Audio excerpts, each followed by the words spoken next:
Welcome to Movies That Matter, the podcast about recent film going above and beyond the call of box office returns to boldly explore a social issue affecting people's lives.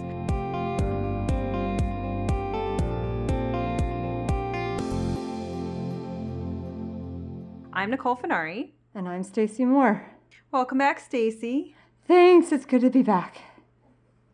And what movie are we going to overanalyze this week? This week we'll be discussing The Big Sick, in which stand-up comic Kumail Nanjiani plays a mostly autobiographical version of himself opposite Zoe Kazan as a mostly biographical version of his now wife, Emily V. Gordon. The movie follows the typical rom-com formula of boy meets girl, boy loses girl, etc. until it suddenly is interrupted by girl falls into coma. So what did we think? I really liked it. What did you think? Yep, I found it utterly delightful, pretty much in every way. Well needed. So I will remind listeners, go back to our very first episode, Hello, My Name is Doris, which was directed also by Michael Showalter. So this is our first repeat director, Stacy. That's how long we've been podcasting. Aw, that's quite a milestone. Yeah. So, yay, romantic comedies. Okay, so what did you like about it? I like that it was a good romantic comedy. I think that's something that we generally don't see rom-coms generally anymore at all. You know, it's kind of a genre that died around the turn of the millennium, with like notable exceptions. But I think that when we're thinking about rom-coms, you can pretty much judge a successful rom-com by two things. If you were simultaneously smitten with the leading man by the end of the movie, but also desperate for the couple to end up together, that's a 2 thumbs up, 5-star rom-com. And that was definitely true for me at the end of this. I was definitely thinking like Kumail Nanjiani is like the new Billy Crystal. Like I never gave him 2 thoughts before, other than like noticing that he was in like, some sketch comedy and whatnot. And at the end of the movie, I was like, that guy is adorable, and yet really, really wanted him to end up with, Emily. So yeah, I liked it a lot. And also, of course, it's I don't want to get into too much too soon, but it's also great. Can you tell I've been gone for a while? I'm like so excited. And it was also nice to, see an immigrant family, specifically a Muslim family. Anyway, so I just want to throw all that out there and just, we'll get to everything. But yeah, what were your thoughts? I agree. Swoon worthiness of the leading man is definitely a factor, but it's not quite a limiting factor for me. So I'll go economics. It's a necessary but not sufficient, or it's a sufficient condition, but it's not a necessary one. In that, lots of times, I mean, eye candy's eye candy, and that's always good. But I don't know that I necessarily was swooning over Kumail Nanjiani, but at the same time, that was okay because he was just supposed to be with Emily. And that's how that was supposed to go. So I kind of evaluated on the criteria generally of how hard am I rooting for this couple to get together? Sure. Will I feel devastated if for some bizarre reason they don't get together, which it's a romantic comedy, so that never happens, except for I'm the only person who didn't see the ending coming to my best friend's wedding. I really thought Julia Roberts was going to win the guy, and I was shocked when she didn't. That was pretty earth-shaking at the time. Yeah. So they absolutely sold me on the romance. I want to come back to what's the heart of the ethnic tension, all this later. But I went back and read an article, which I will post in the show notes, about sort of the death of the romantic comedy and one of the reasons why the genre fell so far out of favor. And one of the things that they bring up in the article is that it's very hard to find plausible reasons to keep people apart these days. Yes. People have premarital sex. Right. People, they cited the remake of Sabrina, but I mean, it's that kind of class issue where like, oh, my family wouldn't approve. Like, it just, you can't, even if it's true, it would just make the person who bowed to their family's disapproval based on class just look like a terrible person. So it would come off. So, right.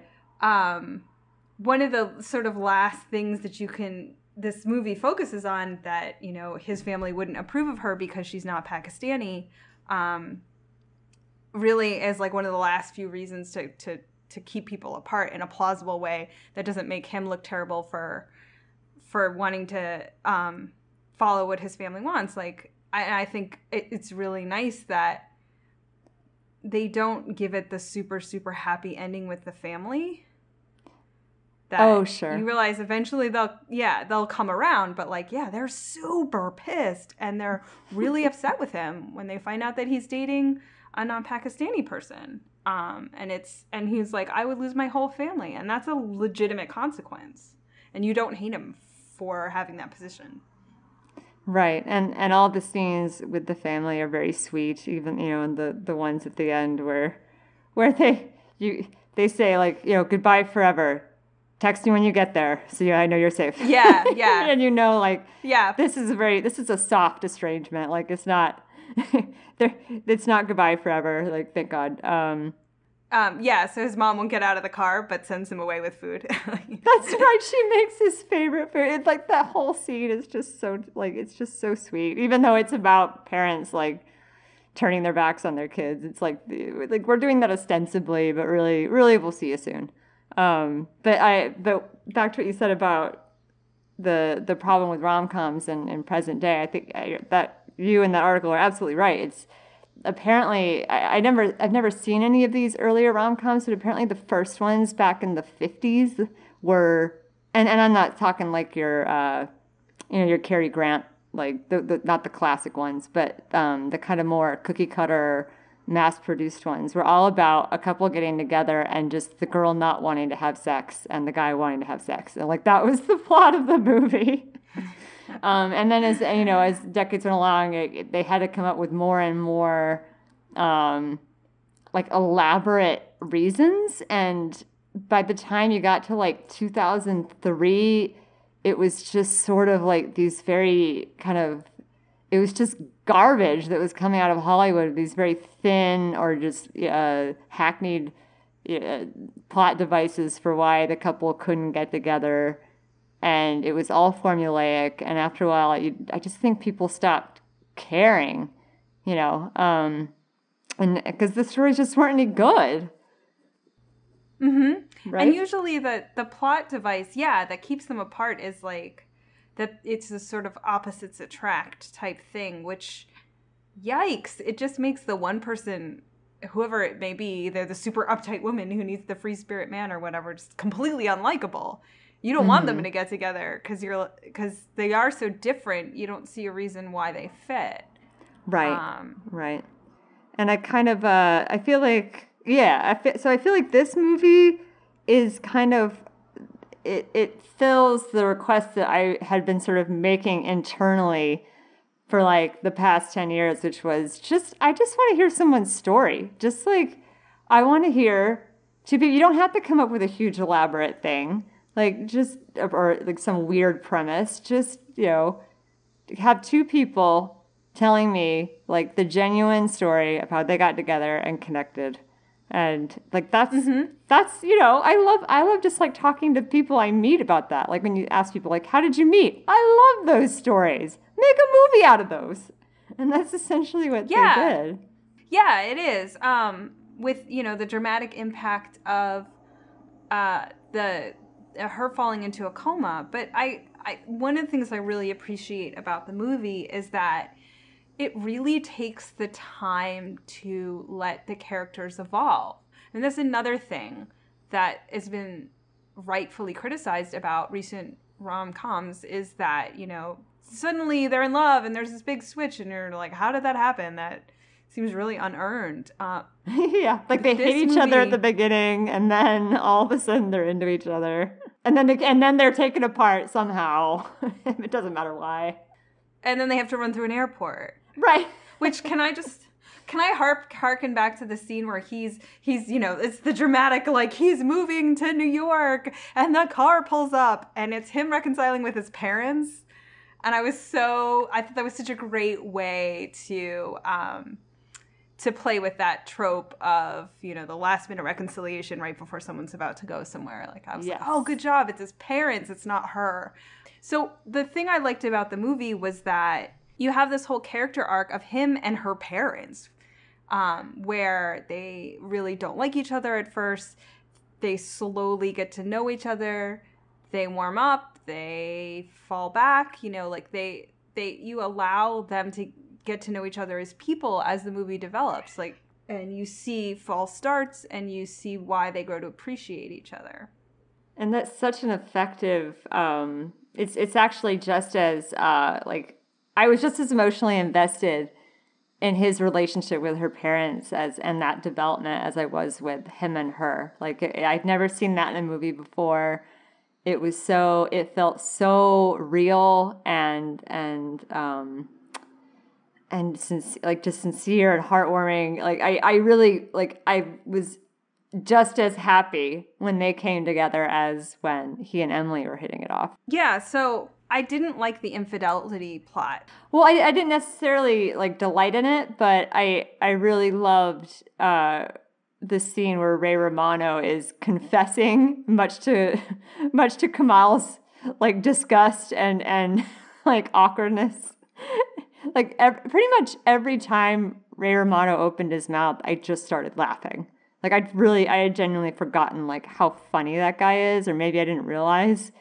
I was laughing regularly throughout the movie, and then every time he spoke, I was just in hysterics.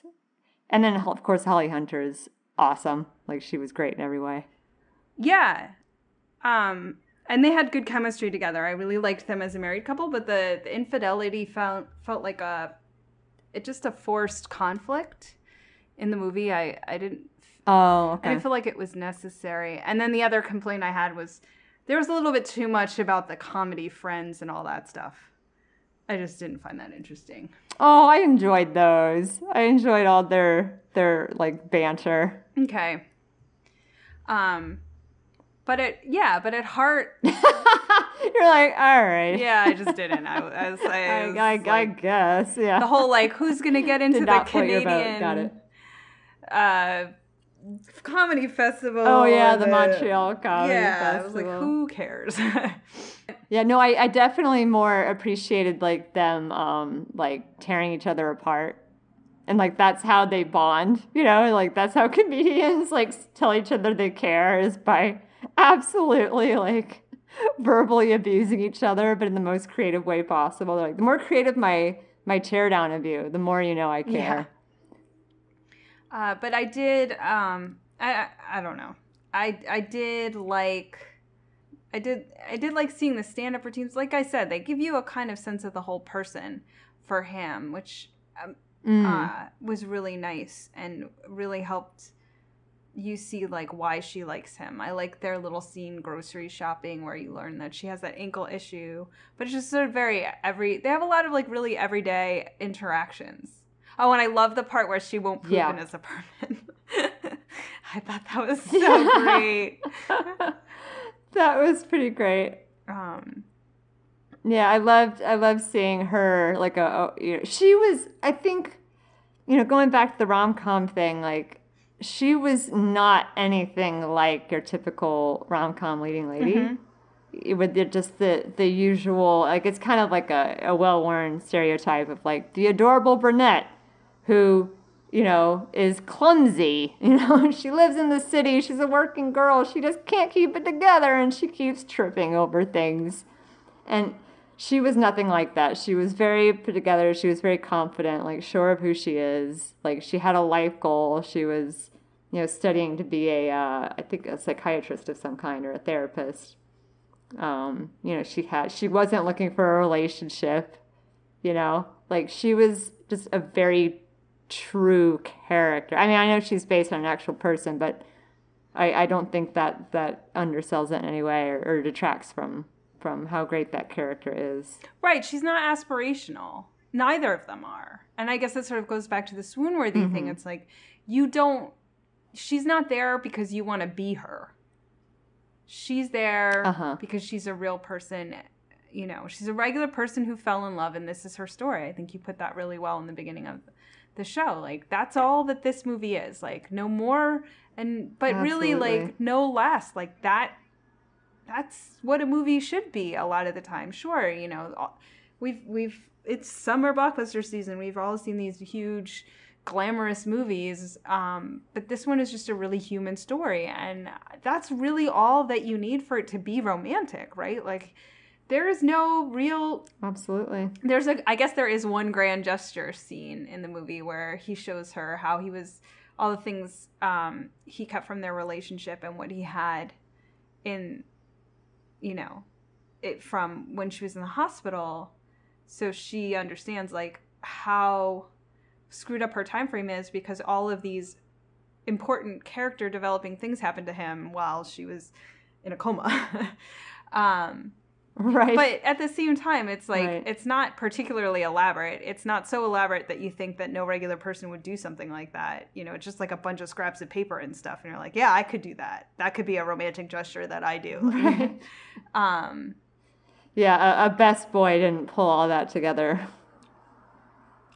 So, I really appreciate that. And I agree. And the parents, you know, the mom, who's like constantly setting him up with women and like, oh, look who just happened to drop by. Like every time he goes to dinner, it's some other woman. What did you think about those women? They were played for comedic effect, and I get that, with the exception of maybe the last one. So they seemed like they were given short shrift, right? And we're supposed to see them the way he sees them, right? So they are like all sort of like comical and I guess undesirable and silly. And then the very last one, you know, she's basically is great in every way and says like, I'd like to see you again. And he's like, no, I can't because, and she's like, why'd you waste my time? And she was the only one that they actually treated seriously. And that worked in the framework of the movie. But I did hear someone say, like someone who was from that either that culture or a similar one, he couldn't really understand why. This was actually, I heard this proper credit. I heard this on Aisha Harris's podcast, Represent. And they were discussing it. And he said he couldn't understand why all these women were tripping over themselves to get meetings with an Uber driver. Yeah. And I thought that was actually a really good point. I was like, yeah, I mean... He's not a catch. Right, at least not in that context, right? So, like, the ads that I've seen in Indian newspapers for, you know, young men and women trying to find partners, they are very explicit. They don't mince words. They say, like, I am from this caste. I have a master's. I have a green card. Like, you want to get lots of, you know, responses. You have a green card in there. And for women, it's like, I am fair-skinned. And that's a big draw as well. And so these women were all already in the States. They didn't need his green card, you know? He's not a doctor. He's not a lawyer. So it didn't quite make sense. When I heard that, I went, yeah. Why were they all like? I feel like they did the movie did them a bit of a disservice, but I'm sure that's how it felt to Kumail at the time. Sure. And it is from his perspective. Yeah, but I would agree with you that, you know, he meets someone who, absent, you know, Emily, is a real possibility. She's not played for laughs. She's played as a real person who he has a genuine connection with, you know, albeit on a platonic level, but, you know, they get along, they're able to talk. And then she is rightfully annoyed when he was like, yeah, I was never serious about this because, you know, she sees something between them, as do we in the audience. And I thought, okay, fine. At least they gave us one woman who wasn't a complete, throwback to the bad date montage that's in a lot of romantic comedies, and always just is like, nobody, I mean, sure, we've all had bad dates, but not that many, not that bad in a row. Yeah, I thought they treated the culture semi-respectfully. It's only a coincidence that I had just a few days prior spoken to a guy who told me that he met his wife by going on dates that his mom set up. And he was living in the States. His mom was still back in Bangladesh, I think, or India. I do forget. Sorry. And his mom apparently wrote to him and was like, hey, you know how you're visiting us next month? And he's like, yeah. She goes, I set you up on 7 dates. And he was like, oh, okay. And he went on the 7 dates. And it turned out the very first date he went on, he said, oh, this is the woman for me. And he went on the other 6 dates because he committed to them. But he would tell them each one up front, like, hey, thank you for coming out, but I want to be honest. I think I've met the woman for me. And I was glad that I had that in my mind when I saw the movie, because I guess I just don't see the difference between that system and online dating. But instead of his mom, it's a computer algorithm or an application, a JavaScript algorithm, saying like, well, have you considered this person? Have you considered this person? And then you go, well, I guess I'll give it a try. Like, it's not, I was glad that it wasn't portrayed as being as backward as it sometimes is, as that system sometimes is. I think it's a completely legitimate way of meeting people. It just usually needs to be consensual. Like, it needs to be like that. Usually the guy knows that, like, someone's coming over and actually wants to meet her. Yeah.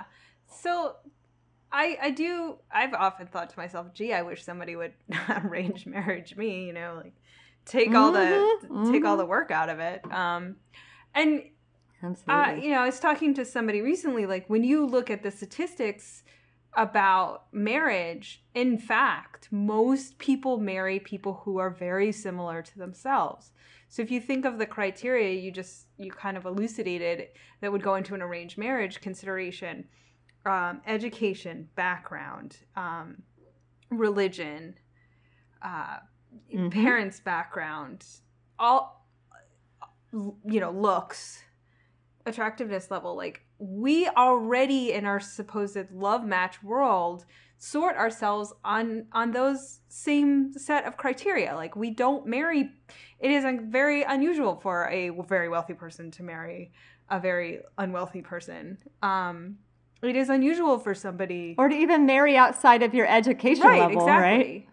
Or your race, or we don't actually step out of those narrow confines. So this whole idea that we're not duplicating the system in a certain way is somewhat false. Mm-hmm. So why not have the arranged marriage? And it should lead to the same rate of success, again, where people actually can say no. Like, I'm not talking about old-fashioned arranged marriage where 2 people go out once, the parents decide yes, and they don't actually like each other, and it goes through anyway. And they don't have a say. Right. Like, this sort of arranged fix-up, I guess. Yeah, arranged blind date. I would see it as having every bit the same chance of success as meeting somebody in real life. If what you want is to be married. Right. Yeah. And whether, well, I was going to say the numbers actually suggest that they have more success. Like, those marriages have they have more longevity. Yeah. But there could be more to it. There could be more factors to that. Like, the context counts for a lot. But yeah. And so that I had I was glad to see, this story that happens, this scenario that happens a lot, and at the same time, it was also good to see a conflict that, also happens a lot, which is the person I mentioned before was still very much in his original culture. Like he was still immersed in that. Whereas you have a lot of people here who are, first generation or actually, I don't even know what first generation. First generation, I feel like gets used a lot of ways. What I do mean is like the first generation born here in the States. And also your 1.5s, which I think Kumail seems to be, where he brings up a great point. He's like, listen, you went to such trouble, Mom and Dad, to bring me here so I could live in this place. And then when I actually live in it and I'm a part of its culture, you like take ire at that. Like I'm not living like a Pakistani Muslim. And because I don't feel like a Pakistani Muslim, I feel like an American agnostic. Yeah. And that's a huge point of contention. Yeah, and I was so glad that line was in the movie because I've said it myself a bunch of times. Like, why would you move all the way to America and then expect your kids to be like they grew up back in your home country? Like, that's a completely unrealistic point of view. And it's one where, I mean, I've even said it to friends who were immigrants themselves. And I'm like, and so I think, speaking of immigration and Muslims, and I do want to talk about the 9/11 joke. One of the things that's really frustrating is the constant or the bashing of immigrants is they're un-American, they don't learn English, they keep to their own communities, and you're like, that lasts a generation, right? The reason that's people aren't quote unquote learning Spanish is because there's constantly new immigrants from Latin America. Like the ones who are here a generation, like the ones who have kids who were brought up in American, sure, they speak Spanish. I guarantee you they speak English. I guarantee you they're quite comfortable in American culture. And many have mixed and mingled outside of, their own small cultural world. It's just the immigrants. It doesn't take very long for people to assimilate into America. And it's not a legitimate criticism, especially because... No, it never has, right? Like ever since... Well, what am I saying? Like, if you are white, Latino, Asian, Black, like, you're descended from immigrants, and, like, your people, they assimilated... okay, that's a problematic statement. But for the most part, everyone eventually assimilates. Like the Irish, the Italians, the Greeks, the Germans, and then later the Germans, the Eastern European Jews, the Chinese, the Koreans, the Vietnamese, the Hmong. Like they all eventually do, and of course, so are the Latinos, the Latinx folks. They're assimilating. Like they might be keeping aspects of their culture, and I think that's totally valid.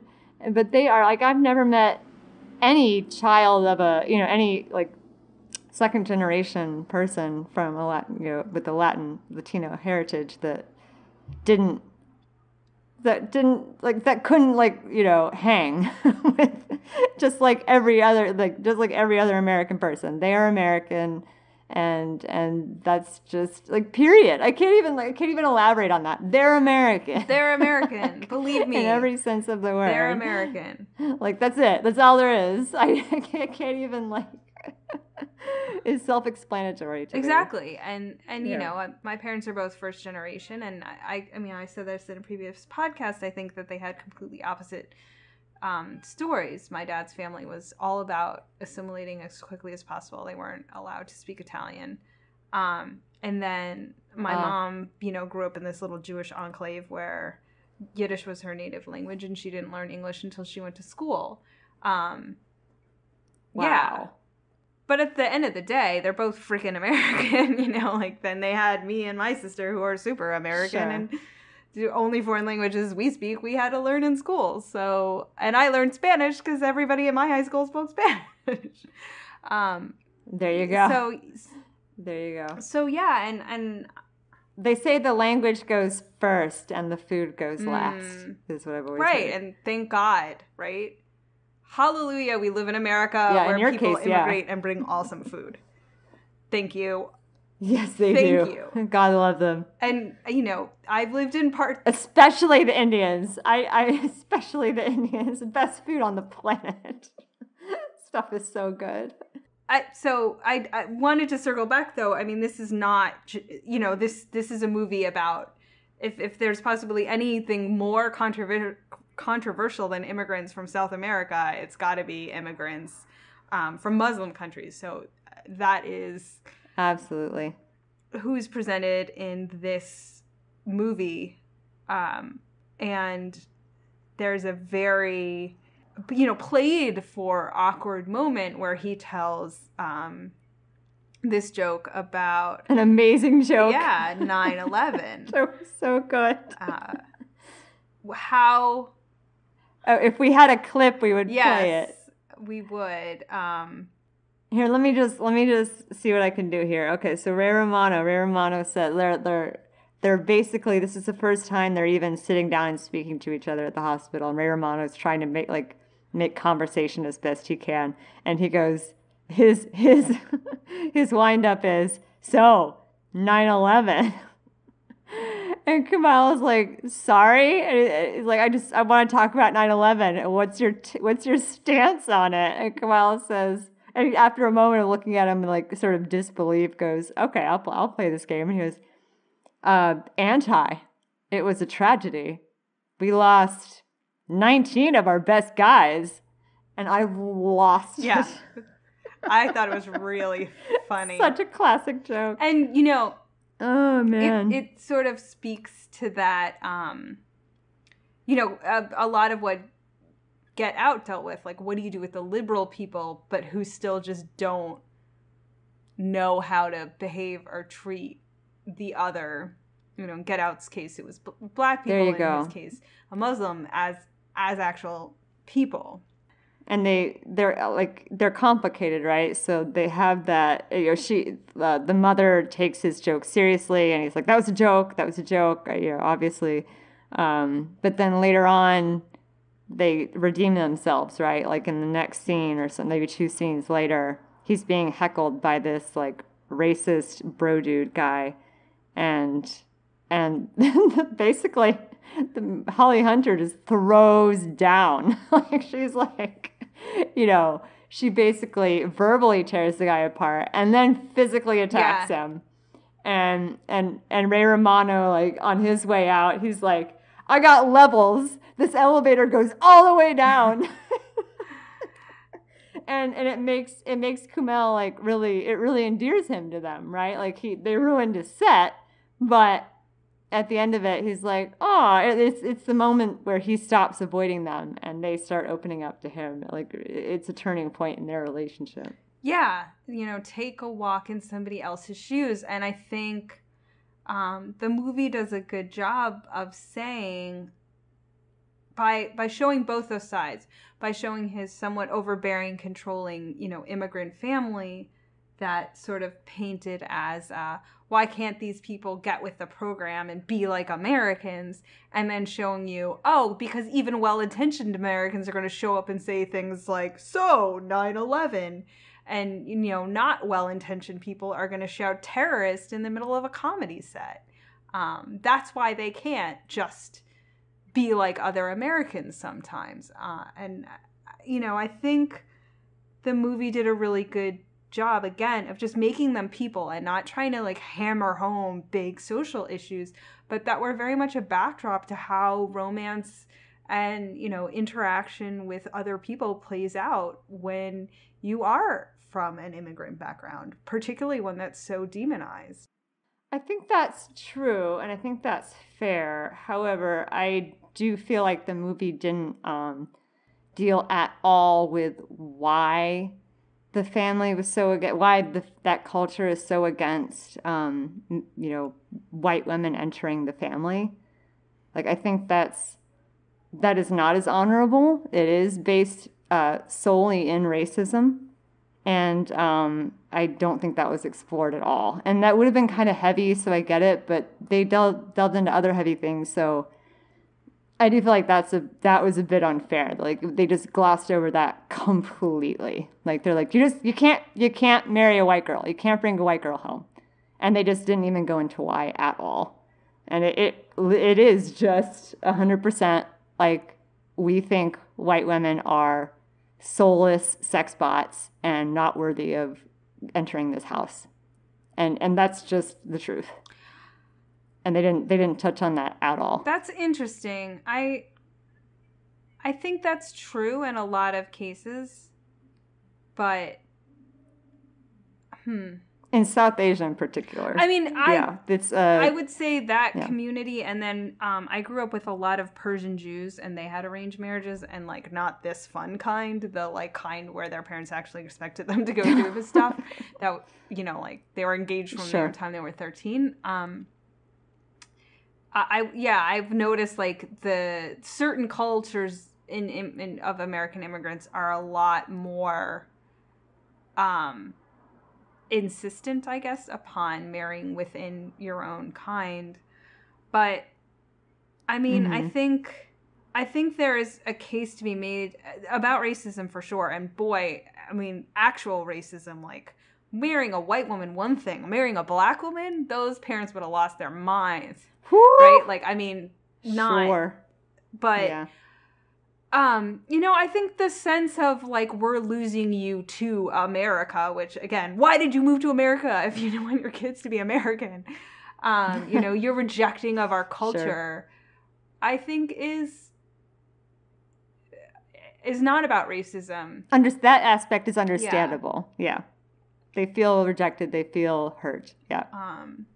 But the sort of, like, parental, and it can be about a lot of things, feeling of you have to make all the same choices that I made, otherwise I infer that you've rejected those choices is a little, and that's universal. Yeah, exactly. Right? Like that's going to be something you're going to come across in every family. Yeah. Yeah. I loved seeing the final photos of them all together with his parents. That was so nice. And so you realize like they all learned to get along. They did. Very heartwarming. But I do think, I go back to something Aziz Ansari said about his episode of Master of None, where he deals with the issue of religion and telling his parents that he's eating pork and hasn't really stayed true to the faith. And he says, there's an interview with him and co-creator Alan Yang where they said they had thought about doing this whole montage of like September 11 stuff and Muslims in America and all that stuff. And then they thought, no, really the most transgressive thing we can do is just to show Muslims being regular people. And so there's like a scene of his parents, Absolutely. At the mosque, hanging out with their friends. And they were like, no, let's not drag all this into it. Let's just show that Muslims are regular people. And that's the point.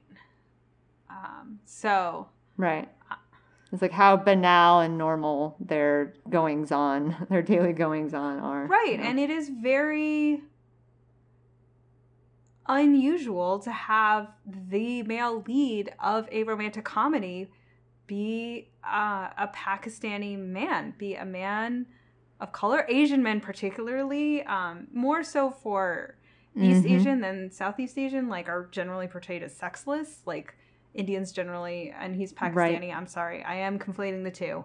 Are sort of South Asian nerds, South that Asian can't deal with women, and he's and it's just refreshing to say, like you said, like I could be in a movie and I could watch this guy and I could want him to get the girl and I can think he's charming and sexy and totally get why this girl is completely into him. And it's nice to see a movie and that really tackles that issue.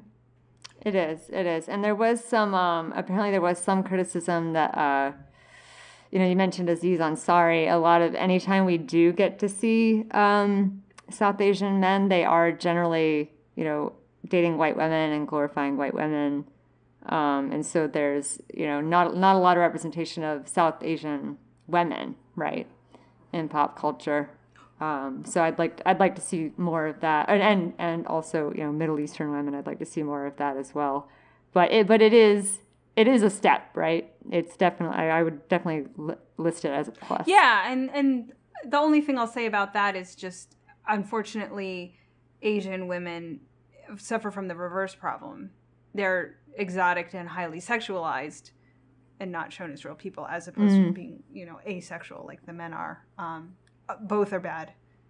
All right, well, since we know you liked it, why don't you tell us what social impact score you would give it and explain the scale? Absolutely. Our social impact score, on a scale of 1 to 10, 1 being it changed nothing and 10 being the world we once knew is gone forever, I'd say this movie, The Big Sick, I'll give it a 4. You know, I like a strong 4. I don't think it's gonna, it definitely doesn't have the impact of, say, you know, Get Out. But it's definitely in that direction. It's definitely on the way there. And I think just exposing a mainstream audience to these you know, these dynamics and these different characters, I think it's healthy. It's healthy for our society. So I'm going to give it a 4. What about you? I'm going to give it a wildly optimistic 6 because I want this movie to bring back rom-coms. Okay. I'm like, I have no basis for this, but I'm like, I want it to be to have this huge impact where people are like, yes, we're gonna, you know, make low-budget rom-coms because it caught on and made us a lot of money. Like, I want that to happen, and therefore I'm going to will it into being with my 6 social impact score. I totally respect that. I will, you know what, if it does, if it's like the Wonder Woman to, you know, female superheroes, like if this like spawns like the rebirth, like a Baroque era of romantic comedies, I will retroactively bump up my score to a 6 as well. Like I that's my caveat there. Yeah, absolutely. I hope that happens too. Yeah. Cool. Recommendations? Yeah, I wanna recommend so Michael Showalter, the director, I'm sorry I forget what his capacity was, but he was involved in 2 rom-com satires that they're just sort of absurdist and hysterical and funny, where they basically walk through the romantic comedy formula and just rip it to pieces, but in a very loving way. And one's called They Came Together, which is the best title ever given to a movie, starring Amy Poehler and Paul Rudd. And the other one is The Baxter, which is starring Michael Showalter and Michelle Williams. And The Baxter being that guy, the term that they give that guy who at the beginning of the movie is dating the leading lady, and you know he's not going to be dating her by the end of the movie. Because how else would the couple get together? Like, you know she's going to dump his ass. Oh, funny. So he's the Baxter. Yeah. And the movie is all about like Michael Showalter is the Baxter and loses his girlfriend to the hero. That's awesome. It's fantastic. Anyway, yeah, those are mine. Okay, this is unavoidable. I can't believe I made it through the whole show without bringing this up, but I did because I wanted to recommend Meet the Patels. I was so ready to be hard-hearted and cynical and an adorable little documentary. But yeah, that documentary is great. It's basically like the documentary version of The Big Sick, right? We hope you enjoyed this episode of Movies That Matter. If you did, please take a second to leave a review on iTunes, like our Canadian fan, Dan Karkner, did. Nice basic movie reviews. Was looking for reviews of Logan and came across this podcast. I enjoyed their fair and thoughtful take on it. We'll subscribe to hear more. I'm so excited we have Canadian fans. And check out www.moviesthatmatterpodcast.com for links to things we've discussed. If you want to talk to us, leave a comment on our Facebook page or on Twitter with our tag @MoviesMatterPod. Also check Twitter to find out what movie we're overanalyzing next. And remember, movies matter. And so do you. We'll see you next time.